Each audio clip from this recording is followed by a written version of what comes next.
Hello and welcome to Conversations on the Couch. I am here with Micah Muller, who is an NLP practitioner. Now, Michael, we have known each other for a while, but I'm really excited to chat to you today because when we first met, you're a personal trainer. Yep. And you were doing some stuff in NLP, but tell me, you've got a really interesting story because you're not even from Australia originally, are you? So tell me a little bit about you. That's correct.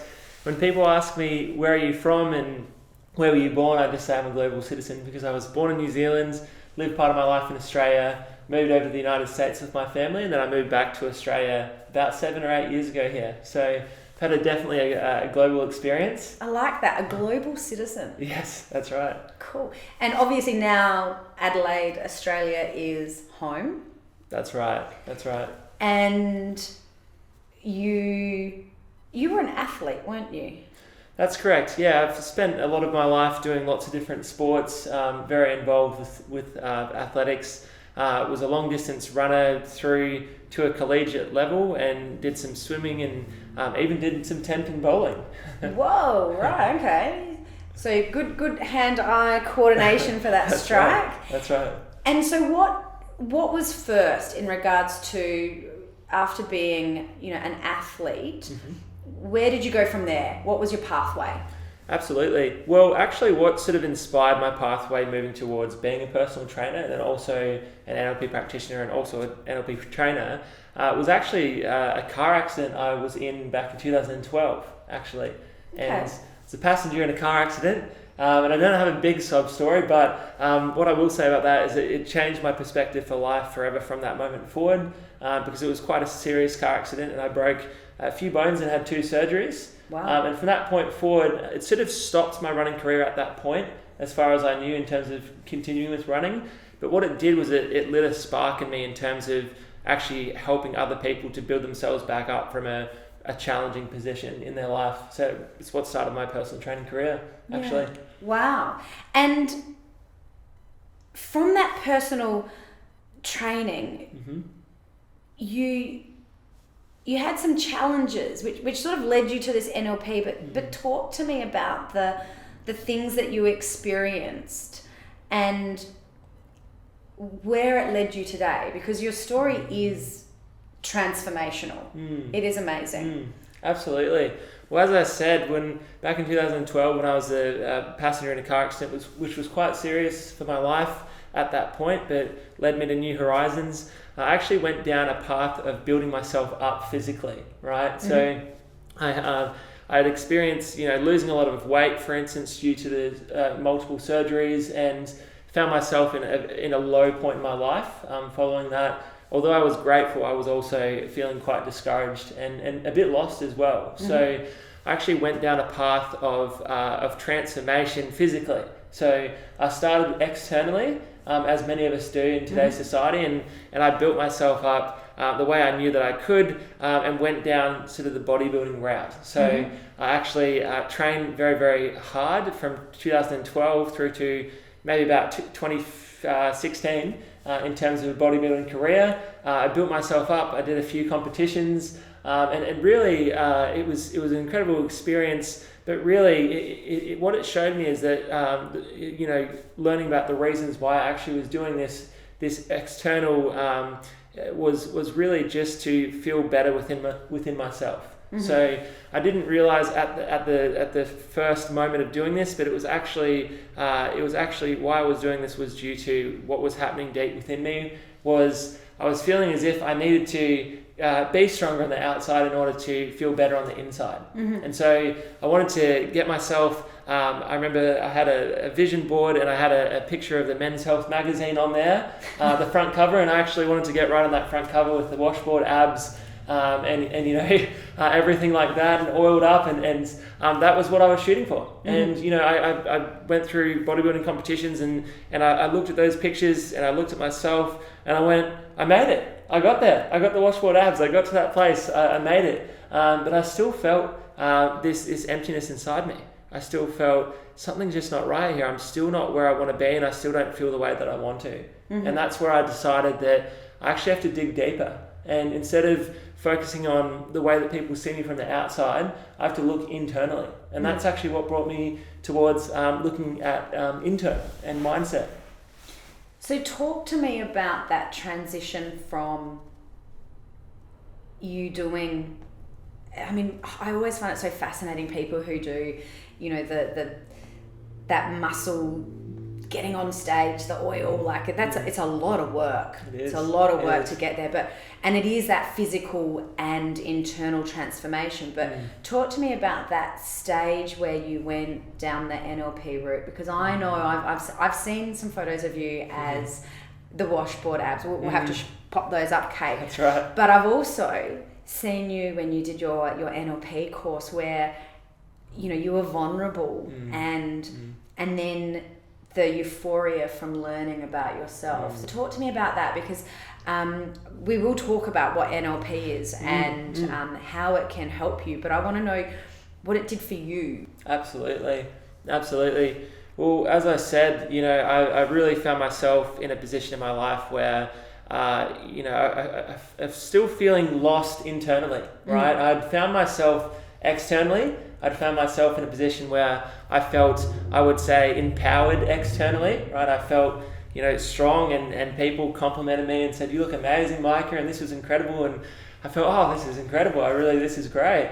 But internally still, I was hiding away internally. I was actually hiding away from society, letting everyone believe from an external standpoint that I was okay, letting everyone think from an external standpoint I was confident and I was sure of myself, but internally I was struggling.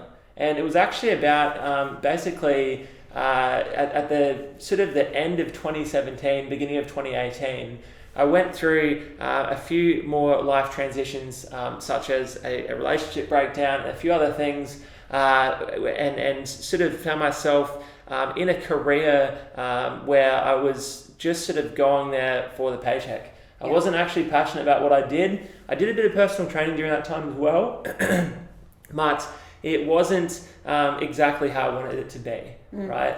And I found that I was really building other people's dreams and aspirations, but in terms of what I wanted to do, I wasn't able to showcase that. I wasn't able to do it. And so it was really at the beginning of 2018 where I actually remember it. I've put this picture up on social media many times, and probably a lot of people have seen it who have seen my story. But it's actually a picture of me just lying flat in bed. And I'm just lying in bed, and I remember taking this picture. I pulled out my phone. I said, this day is just like, it felt like it couldn't get any worse, right? I remember just thinking, what is even the point? Like, what am I doing with my life? I'm just lying here, and am I actually making an impact in this world? Am I actually having an impact? Because I'm not even sure, right?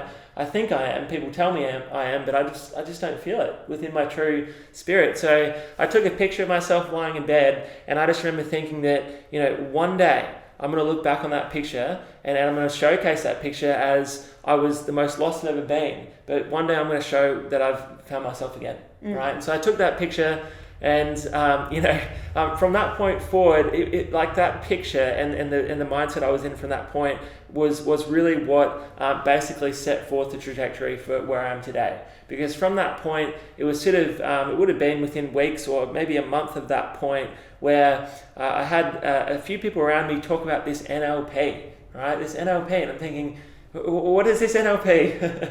I've never heard of it before, right? And they said, Micah, it's just this incredible thing. Basically, you know, the world's most successful people and everyone who's got the life that they want, they've done this training, like they've learned about NLP.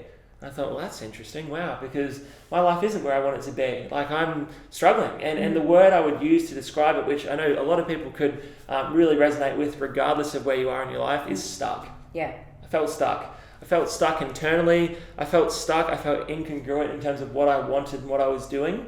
And I felt like an imposter in my life, like in terms of who I wanted to be and what I was doing and what I felt internally. An imposter in your life. That's right. That's right. Wow. And just for people who may not know what NLP is, so that's Neuro-Linguistic Programming. That's correct. So you felt lost in your own life, stuck, and all these people are telling you about this crazy NLP thing, and you're right, everyone's done it, from Oprah to Richard Branson, you name anyone famous, and they've done this training. Tell me, what did you do? What was that when someone was telling you? Lots of people were telling you this. Obviously, you know, the universe is giving you signals. That's right. What did you do? Well, look, it was an interesting point in my life because I was probably at a point where, and I'm sure a lot of people would resonate with this as well, but I was not in a good, especially not a good financial position to be making big financial decisions, right? And I remember just sort of hearing about this training and going, that's it. That's what I need to do. I knew really quickly that it was what I needed to do, based on who I'd seen who had done this training, and just based on what it could do. Because we'll talk more about this, Cass, but to put it simply, you know, it's a training where it's taking care of everything that's standing in the way of what you want, right? And so for me, I thought, well, that's exactly what I need. Like, I know I was problem enough aware to realize that I had, you know, enough things standing in my way, imposter syndrome, the way I felt about myself, you know, these types of things I learned over the years, that I realized that this was the next step for me. This was actually the next step. And although I wanted to get into coaching, I knew that I couldn't become the coach that I wanted to be until I healed myself, until I actually took care of these things.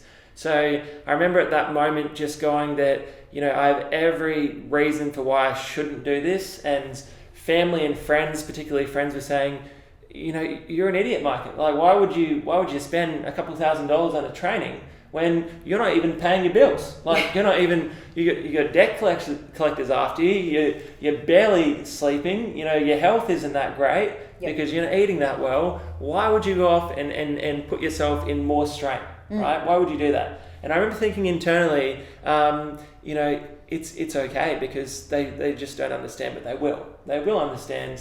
And if they don't, they don't, but they will one day, right? Won't make sense now, but it will one day because I remember thinking, this isn't actually about me. I know it's about me to begin with, but it's about all the people I'm going to help when I actually become who I want to be and need to be to help have the impact I want to have. So you invested in yourself. That's right.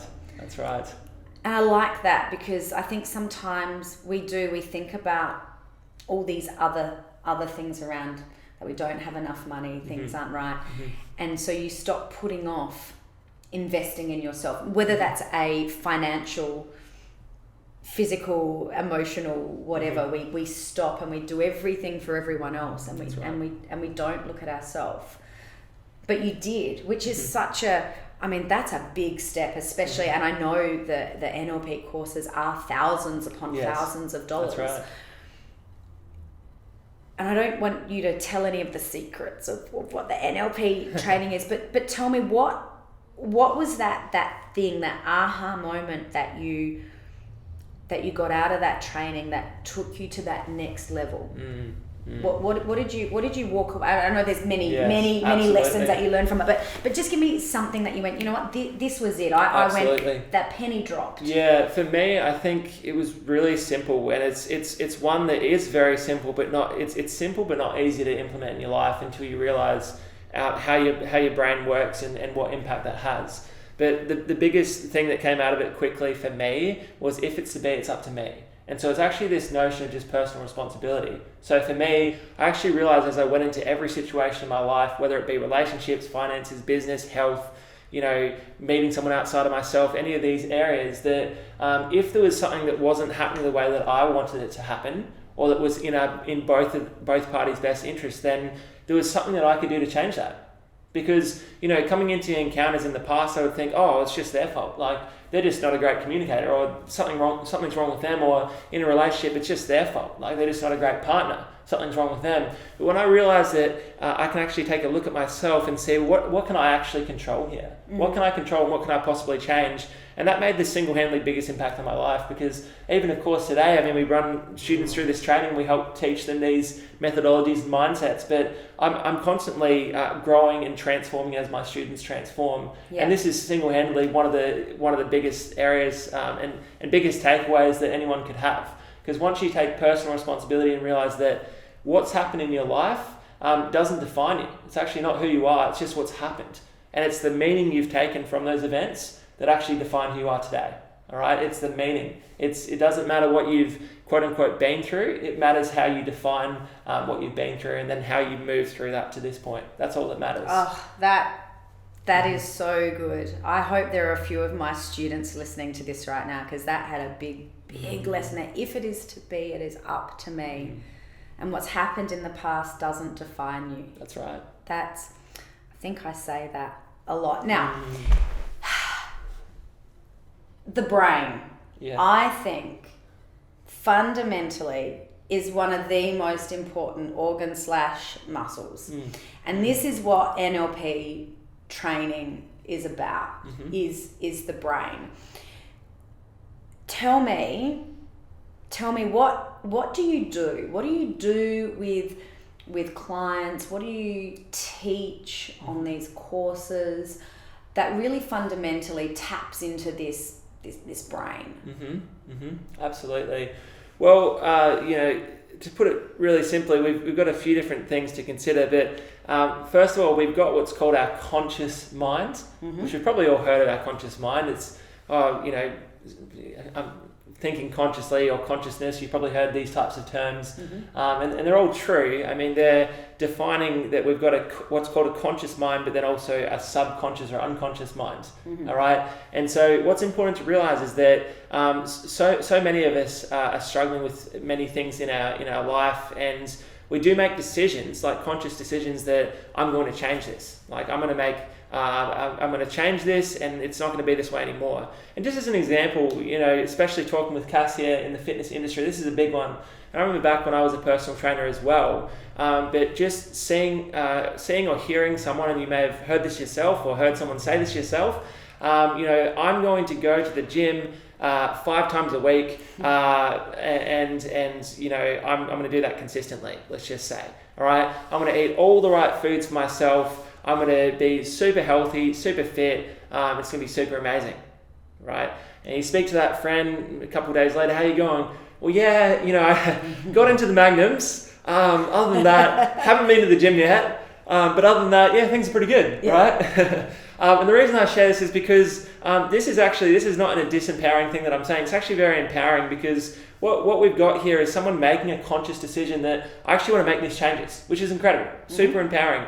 The challenging component here to that, and where people can feel discouraged, is that the conscious mind is only really responsible for about 5 to 10% of overall behavior, decisions, and what happens in your life.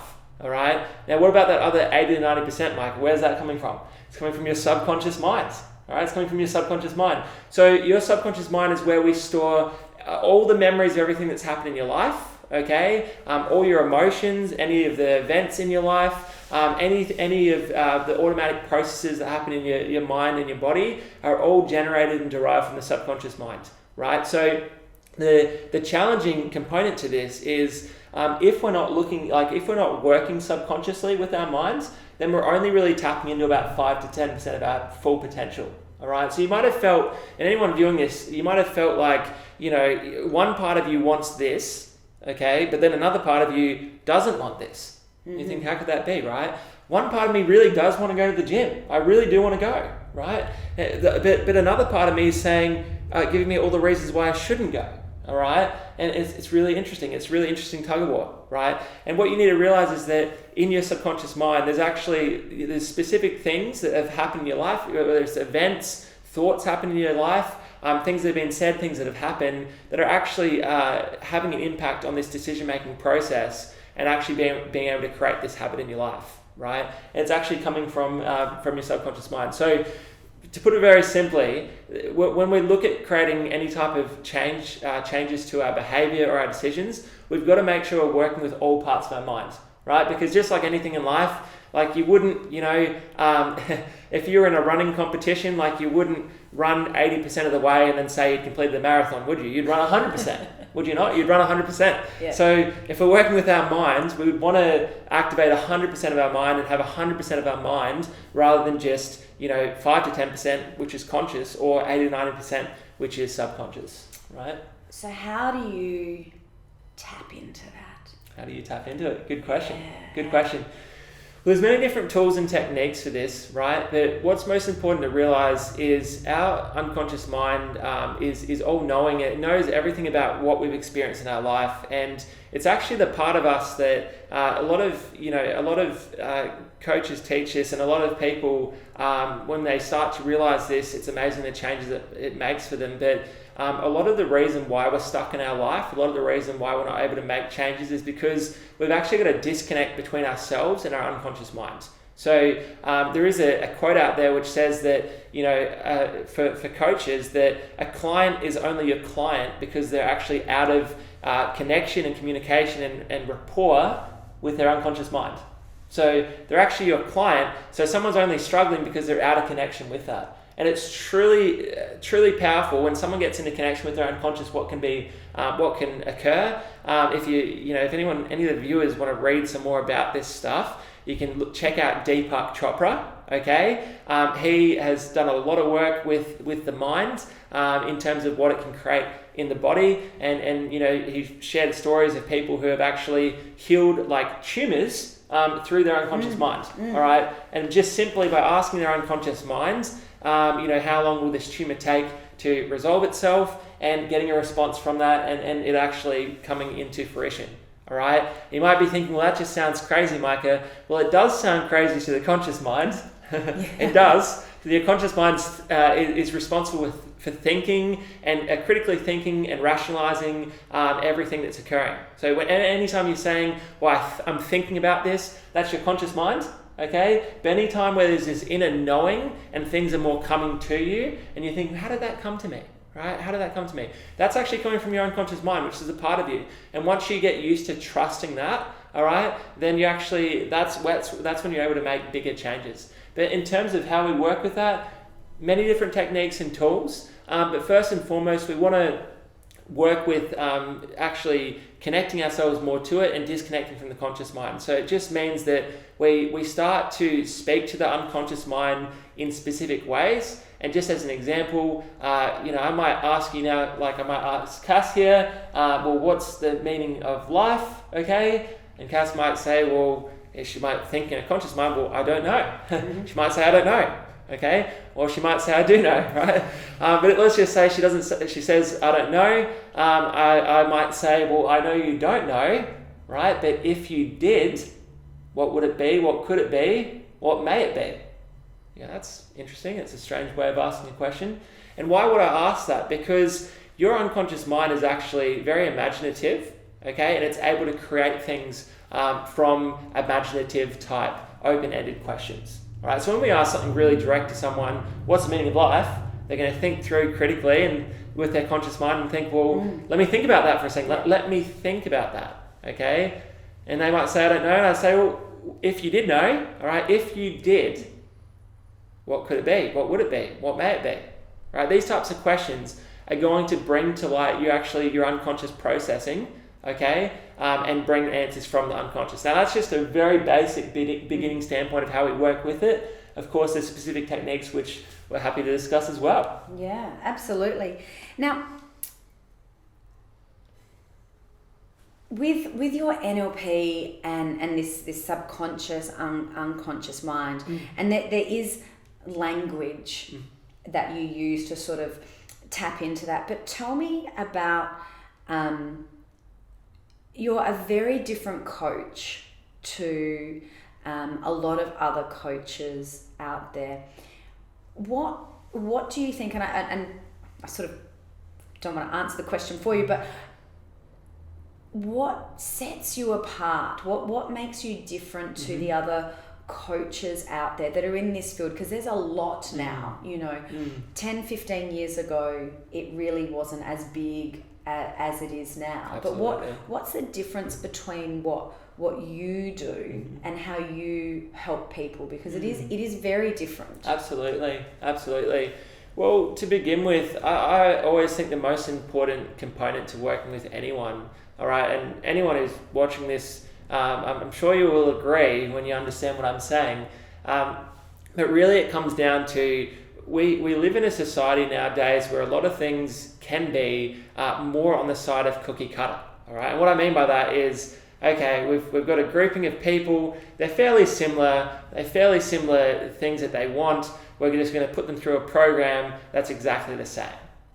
All right, now how many people have been through a program that's exactly the same, and you're thinking, that's just not going to work for me because I'm different, right? And that's the truth. You are different. All right, everyone's different. Everyone has different ways of thinking, different ways of operating, and that all has to be taken into consideration. And I know I've spoken with Katz about this many times, but something about Power to Move, which is really separates themselves from everybody else, is exactly that as well. Yeah. And so, different industry, but looking at the same thing, what really separates us to begin with is that we don't take a cookie cutter approach.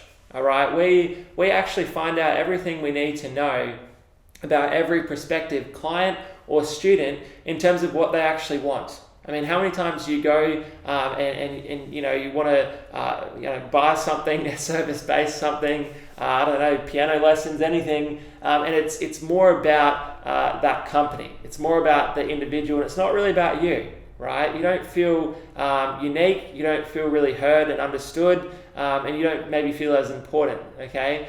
For us, that's the most important thing because, your results are our results at the end of the day. So our fulfillment comes at the point where those results are achieved by the people we work with. So, and what's the quickest way to getting to results is understanding exactly who this person is, what they want, and what's actually standing in the way of that. All right? Because if we can understand exactly what's standing in the way of where you are now and where you want to be, then that's actually what I call the blueprint and formula for your life, for your dream life. That's actually like the blueprint and formula. And it's going to be different for you than it is to everyone else. Like, it's going to be different, right? So we need to understand what it is for you. And that first and foremost is what separates us from the competition, especially nowadays. We've got more coaches moving into this style of an approach, but there's still a lot of outdated methods and approaches which are really, what I like to say, is not client-centric. So we want to take a client-centric approach, which is for you and by you and guiding you through the process and not telling you what to do as much as guiding you to what you want. That's what we do. And when you start dealing with the individual and not that cookie cutter, and I like when you said that, I was like, that's exactly who we are. That's right. It takes a lot more time, but the result is so much more rewarding as the individual who's delivering that, but also for the person who is on the receiving end of that. It's so much more enriching when it's their program. It's not my program. It's not your program. That's right. It's their program. I want to talk about with NLP. There's in our business, we've got lots of clients who have come from maybe obesity, morbid obesity, smokers. Some have had some drug abuse, trauma.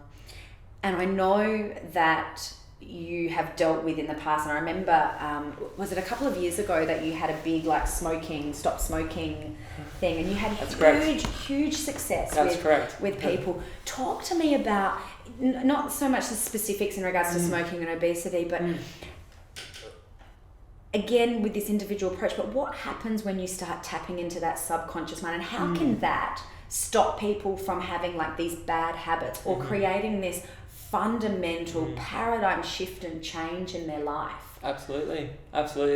Well, again, it comes down to, so many of these, behaviors or, habits are exactly that. They're habits. They're behaviors that have actually been adopted to fill a need.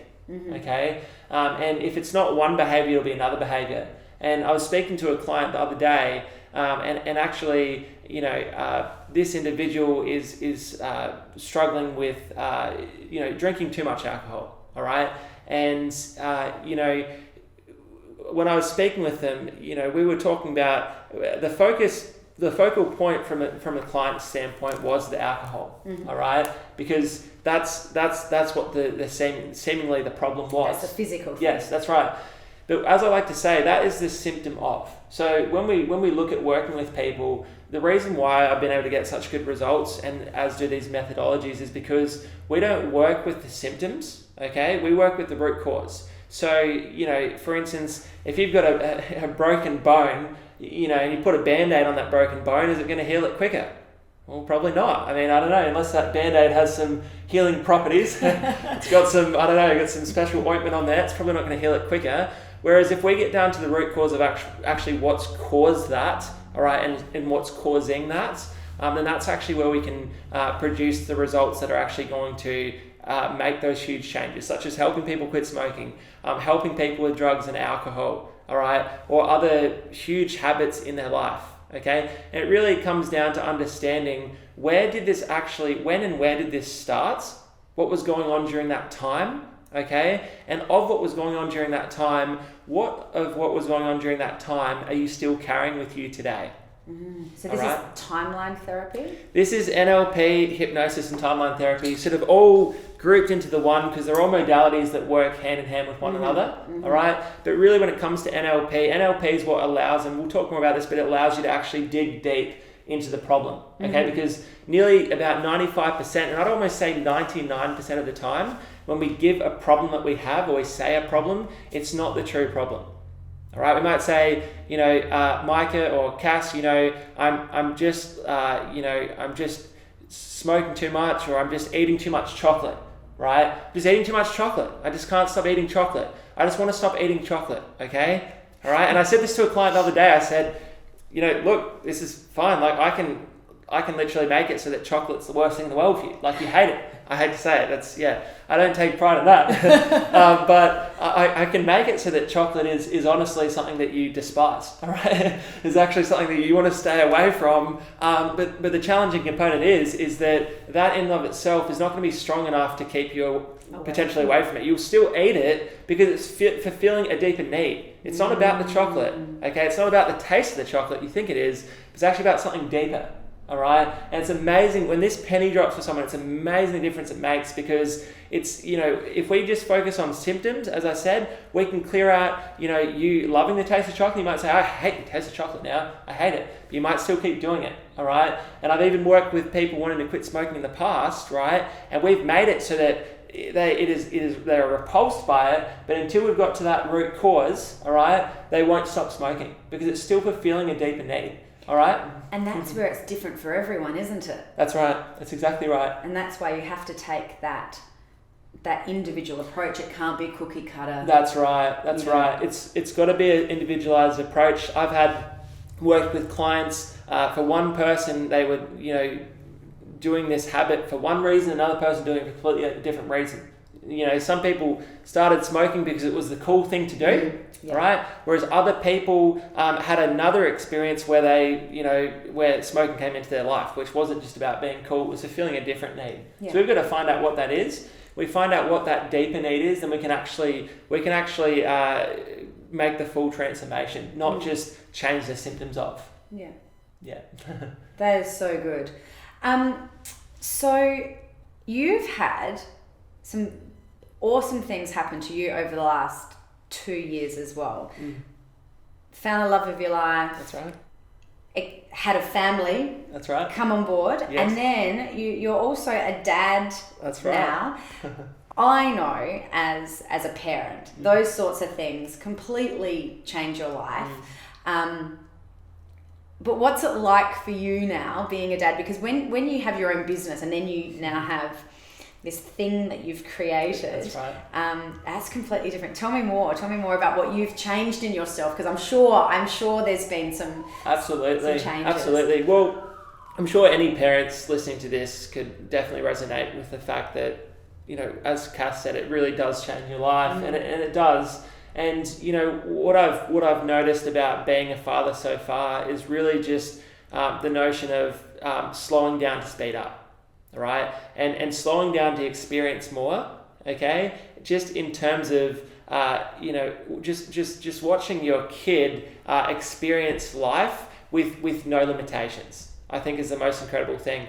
And you know, I use this as an example of a lot of clients as well. But you know, if you thought back to before, I'm talking way back when, before you had any of the challenges that you have now, right? Maybe, I don't know, maybe feel like you're lacking some confidence, or maybe you're doing a certain habit that isn't, you're eating too much chocolate or something like that, or, something else is going on. Think back to before that point. Like, when was the very first time that you can think of when you weren't actually experiencing that challenge?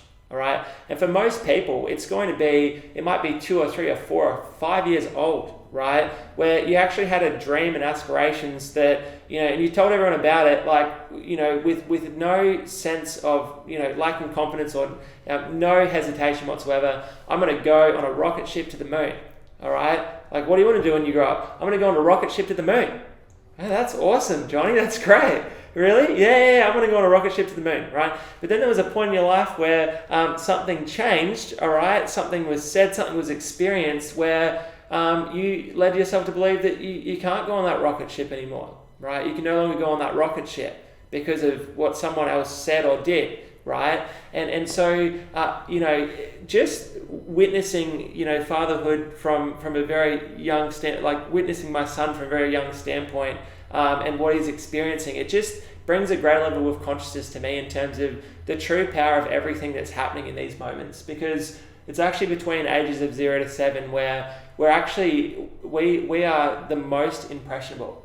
All right. It's actually called the imprint period, and what that means is we're just little subconscious sponges running around. So no joke, we're going around just experiencing life, and we're like, this is happening, maybe I should try that. This is happening, maybe I should do that, right? And we don't have the same level of critical thinking or conscious thinking that we do, obviously, nowadays. And so it's just really important to realize that it's not so much what you're saying that they're actually looking at as much as what you're doing. All right, and so it brings a greater level of awareness to. It's almost like having a mirror following me, which is now army crawling across the ground. But army crawling following me, just saying, Dad, just letting you know that this is what's occurring here and this is what's occurring there, because I'm going to do exactly what you do within a few moments, right? So I think just the greater level of consciousness and just realizing that we hold a lot of power just in our own lives. To help, our kids as well. And one of the greatest things you can do as a parent is look at your own life and how you can make positive changes and things that you can do that are going to benefit you, okay? Because it will benefit the greater, bigger picture, all right? They're not going to do what you say as much as what you do. So it's important to realize. That is amazing. And you're right, they are sponges and they are the best copiers. That's right. As well. Yeah, that's right. Micah, I have had such a great time chatting to you today and learning more. I just want you to give a tip. Like, what if someone's listening to this right now and they're going, all right, probably some people, their minds are going to be completely blown. Yeah. Their conscious mind. Right? Yeah. And some that's people right. are going to, find this almost weird in some respect. Sure. But what is a tip that you could give someone who goes, all right, okay, I sort of understand this, I sort of get this. How could they start helping their subconscious mind, their unconscious mind? What's a technique or what's something that someone could start today before maybe chatting to you, but how to tap into that and be more aware? Absolutely. Well, first and foremost, a lot of our conscious mind processing happens when we're in overdrive. It happens when we're not slowing down, right? It happens when you probably, especially late at night where maybe thoughts are running for you and racing, your conscious mind's just on overdrive, right? It's thinking, what are we packing for school lunches tomorrow? Did I put that out? Oh, did I put the bins out for bin night? Oh, what else? Oh, I forgot about this. Oh, I forgot to do that. Oh, the shirts are still in the laundry, right? This is your conscious mind thinking. So one of the things that we want to do first and foremost is just start to slow down our thoughts first and foremost, all right? And there's many different ways we can do this, but very simply put, we can just close our eyes, all right? We can just close our eyes and we just take a deep breath in, okay? You take a deep breath out, and as we breathe out, we can just let everything sort of just relax a bit more here, all right? And release any tension in your neck, release any tension in your shoulders, and just experience a feeling of just having a bit of relaxation, all right? It's amazing what this does in and of itself, because a lot of people aren't used to relaxing. A lot of people hold tension throughout their whole body, and that that takes us a lot of times further away from being able to know what's true for us, all right? And so I would just simply close my eyes, and I would do 3 of those bouts, all right? Do 3 of those bouts, okay? And then what I'd do from there, okay, is I'd actually just start to listen to what's occurring within my neurology, all right? I'd start to listen. And if I wasn't getting anything, all right, if I was completely blank, okay, then what I would be doing is, let's just say, I wanted to lose weight, okay, and that's what I wanted to do. So I could close my eyes, I could take 3 deep breaths in and out, okay, and then, I could just ask myself in that moment, why do I want to lose weight, or what do I need to do? All right, what do I need to do to move towards my goal? Okay, now what's going to happen is, since we've actually, if you get yourself to a point where you feel like I'm not really have a lot of thoughts coming through, or less thoughts, then what's actually occurring is your conscious mind has gone a bit on holiday. Okay, it's just kind of taken a train somewhere outside of your mind for a second. And this is the greatest opportunity for you to actually start to connect with your unconscious mind, because any of those thoughts that are then popping up are going to be from the true you, okay? And they're going to be generated from the 80 to 90% of your other, your potential that is there to actually support you, all right? And so we can actually ask ourselves, what do I need to do, all right? And as we have answers come up as well, we can just thank our unconscious mind as well. I know it sounds silly. I know it sounds woo-woo, right? It definitely does. It definitely does. But it works, all right? If you just thank your unconscious mind and say, thank you, unconscious mind, I really appreciate that. Is there anything more that I need to know to actually achieve what I need to achieve, all right? And just let it bubble up. And in the first moments of doing this, you might get less than you think, but as you do this consistently, if you just did this each morning or evening, just for a few moments, just 1 to 2 minutes, you're going to be amazed at what starts to bubble up. I did this simple process with a client the other day, and they were trying to figure out what had been occurring in their life, right? They couldn't think of what it was, because they're in their conscious mind, and that's, in your conscious mind, you're only going to be able to access a small segment of who you are and what you've done and what you've experienced. And I just, had this client the other day, I just said, I just want you to close your eyes, just take a few deep breaths in and out for me, just relax everything. And I just want you to just see and just ask your unconscious mind, what's the very first time when you experienced that? Just let it come up. What would be the very first time, right? And this individual had said, at age 15 was the youngest they can remember any of these things. Now, when we went through this process, something popped up at age 7, popped up, and then something popped up at age 3, okay? Wow. And just to check, and for you guys to hear as well, I said, just to make sure that we're on the right path here, I said, now I'm just curious, have you actually located that experience or that time in your life before, right? And she said, yeah, I have, but not for a couple decades. Not for a couple decades. I said, wow, that's astonishing. So this is the first time you actually known about that or thought about it for a couple decades. She said, that's correct. I said, wow, that's incredible. But she said, how could that be, Micah? I said, because this is actually coming from your unconscious mind. All right, consciously, you're just going to be thinking there was nothing happening during that period or nothing was occurring.